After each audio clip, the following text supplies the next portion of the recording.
యోబు గ్రంథం 22వ అధ్యాయం 21, 22, 23 వచనాల్లో సర్వశక్తుని వైపు నీవు తిరిగిన ఎడల, నీ గుడారంలోని దుర్మార్గమును దూరముగా తొలగించిన ఎడల నీవు అభివృద్ధి పొందేదవు.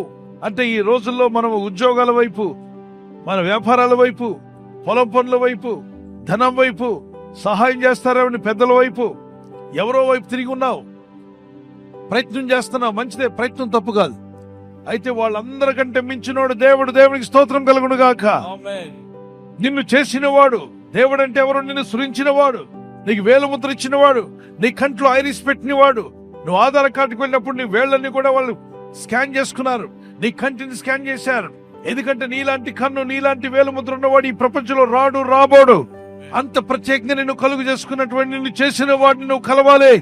నిన్ను చేసిన సృష్టికర్తైన దేవుని వైపు నువ్వు తిరిగినట్లయితే, సర్వోన్నతులైన దేవుని, శక్తిమంతులైన దేవుని వైపు నువ్వు తిరిగి, ప్రభా ఇదిగో లోకం వైపు ఇన్నాళ్ళు నేను చూశాను, ఇక నుండి నీ వైపు నేను తిరుగుతున్నాను ప్రభా, నీవు నాకు కావాలి, నువ్వే మొట్టమొదటి వాడువు నా జీవితంలో ప్రభా, నీ కృప నాకు కావాలి, నీ దయ నాకు కావాలని సర్వోన్నతుని వైపు నువ్వు తిరిగిన ఎడల, నీ గుడారంలో నుండి దుర్మార్గమును, అది వ్యర్థమైనవి ఏవైనా సరే దాన్ని తొలగించుకో. గుడారం అంటే నీ హృదయం అనే గుడారము, నీ దేహం అనే గుడారము.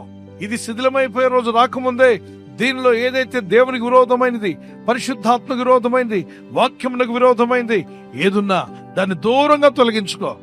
కీర్తన 55, 22 వచనంలో, అందుకే మీరు చిన్నప్పటి నుండి విశ్వాసంలో ఉన్నవారు ఒకసారి చెక్ చేసుకోండి. ఎన్ని సమస్యలు రాలేదు, ఎన్నిటిని మీరు జయించలేదు. దేవుడు జయం ఇచ్చాడు కదా. ఈ రోజు వచ్చిన సమస్య మీద కూడా నీకు జయం రాబోతుందని నమ్మితే దేవునికి స్తోత్రాలు చెల్లించు. హల్లెలూయా.